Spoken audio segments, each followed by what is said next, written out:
श्री कृष्ण ने वीर बर्बरीक की परीक्षा ली थी, वर्तमान में हिसार के समीप बीड़ बबरान के नाम से प्रसिद्ध है।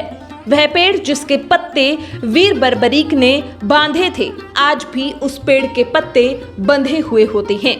वह स्थान जहां बर्बरीक ने श्री कृष्ण को शीश का दान दिया तथा जहां आशीष को स्तंभ पर स्थापित किया गया ताकि वीर बर्बरीक महाभारत का युद्ध देख सके, वो स्थान वर्तमान में गांव सिरधा में है।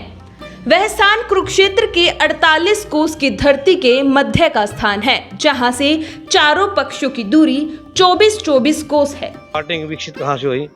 महाभारत क्षेत्र ही है। महाभारत 48 कोस का एरिया अपना ही। अगर छेड़ दो का उधर से आपको 4 स्तंभ हुए, 4 गेट थे महाभारत के। एक तो इधर बैर पिछोड़ में था, एक उधर पांडव पड़ा था, एक उधर पानी का साइड है। तो चारों का अगर आज भी मापो नहीं, छेड़दा सेंटर पड़ता है, सरहद। यहाँ इस स्थान से वीर बर्बरीक ने महाभारत का युद्ध देखा। बर्बरीक का शीश जिस पक्ष की ओर देखता था, उसी पक्ष की जीत शुरू हो जाती थी। जब महाभारत युद्ध शुरुआत हो गई, इनकी माँ से कहा मैं भी युद्ध देख के आऊँगा। उसकी माँ ने कहा कि आप हारे की तरफ लगना है। रास्ते में कोई आए उसको ना नहीं करना, इनकार नहीं करना, कोई मांगे आपसे।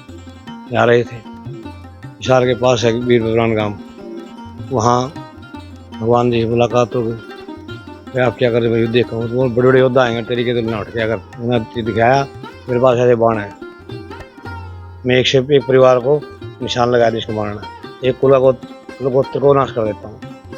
भगवान ने परीक्षा ले देखे तो पीपल का पत्ता भी नीचे रखा, उसके बार बार उसको अटैक करे। भगवान ने दूर हो गया, इसका पार कर देगा, अब तो कर देना चाहिए, भगवान है इसलिए नहीं पार निकल देना मैं को। भगवान ने सोचा मुश्किल हो जाए। रात को भगवान को नींद नहीं आई, मेरे गड़बड़ हो जाएगी सारे। इन हार की तरफ लगाना तो औरों को है, और इन हार की तरफ जिताना है तो गड़बड़ होगी। इसको फिर नींद नहीं आई भगवान को, रात को बेचैन रहे भगवान को। हाँ श्री कृष्ण। सवेरे उसने फिर ब्राह्मण का रूप धार के से भिक्षा दे, मैं जो कुछ मांगेगा आपको चीज चाहिए। मेरा फिर ब्राह्मण नहीं, आप दस रूप में आओ। विदा तो मेरे पर मांगना है, मेरे से ऊपर कौन है? तो विदा तो उसके मांगने जा रहे हो। तो उन्होंने कहा मैं क्या, लेकिन मेरी इच्छा थी मैं युद्ध देखूँ, दूर रहेगी। तो भगवान ने कहा आपकी इच्छा पूरी होगी। उसको दिव्य शक्तियों को बुलाएगा, अमृत पिलाया गया कि आप युद्ध देखोगे, सुनोगे, बोलोगे। युद्ध का फैसला ना होते देखकर श्री कृष्ण ने दंडक ऋषि को आदेश दिया कि वह बर्बरीक के शीश को लेकर कुछ समय के लिए समाधि ले ले, ताकि महाभारत के युद्ध का अंत हो सके।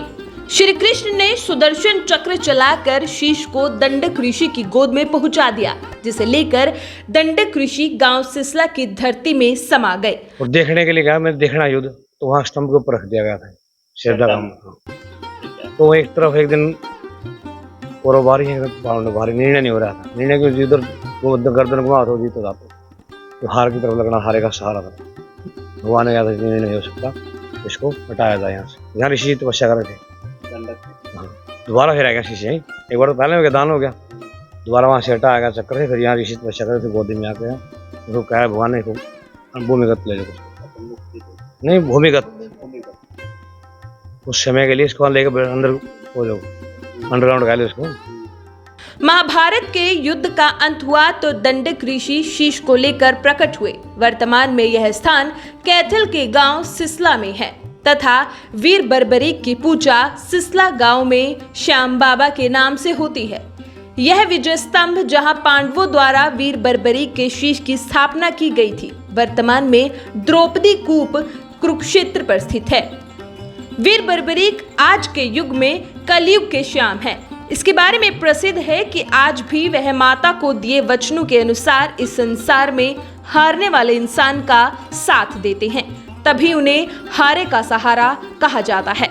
आपको बता दें कि सिसला गांव का यह महाभारत कालीन मंदिर करीब 5600 साल पुराना है और आज यह मंदिर सिसला धाम के नाम से दूर दराज तक प्रसिद्ध है। युद्ध के बाद भी अर्जुन से पूछा भाई युद्ध मैंने किया, अब मान तो होना था, होना भी चाहिए कि अर्जुन बहुत ही दुनिया था, दुनिया सर्वश्रेष्ठ।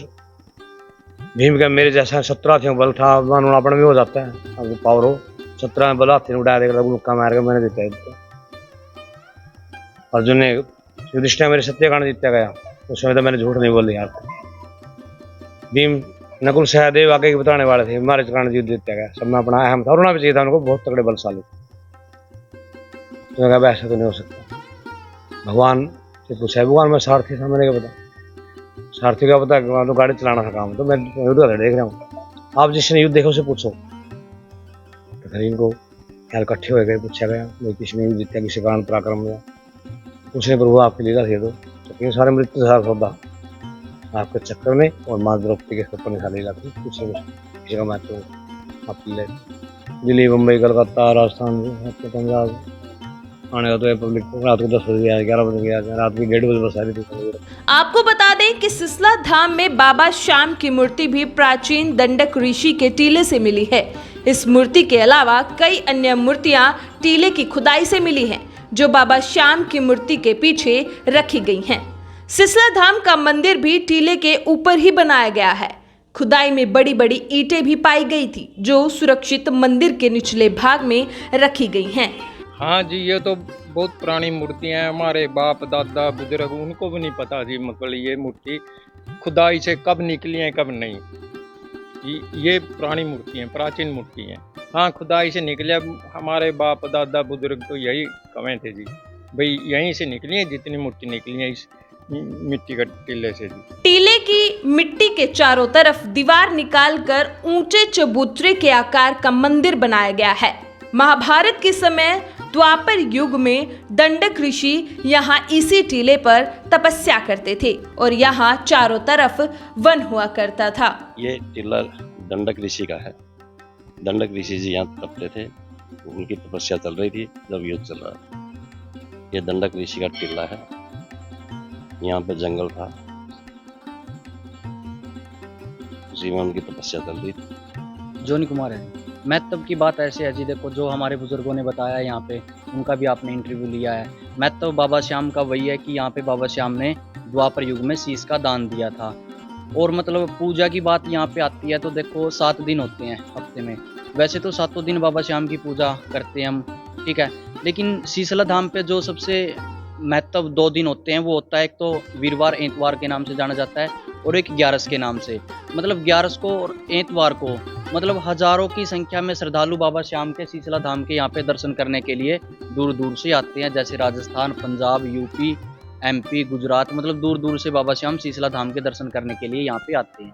इस तरह से दंत कथाएं हैं कि कहा गया है कि जो खाटू श्याम है वहाँ पर बर्बरी का जो शीश है वहाँ पर रखा गया है, यानी वो भी एक बर्बरी के नाम से एक धाम जो है वो। देखो जी, अगर हम खाटू श्याम की बात करते हैं, खाटू श्याम में बाबा श्याम प्रकट हुए हैं। जो खाटू की भूमि है वहाँ पे बाबा श्याम प्रकट हुए हैं, लेकिन यहाँ पे बाबा श्याम ने अपना शीश का दान दिया था।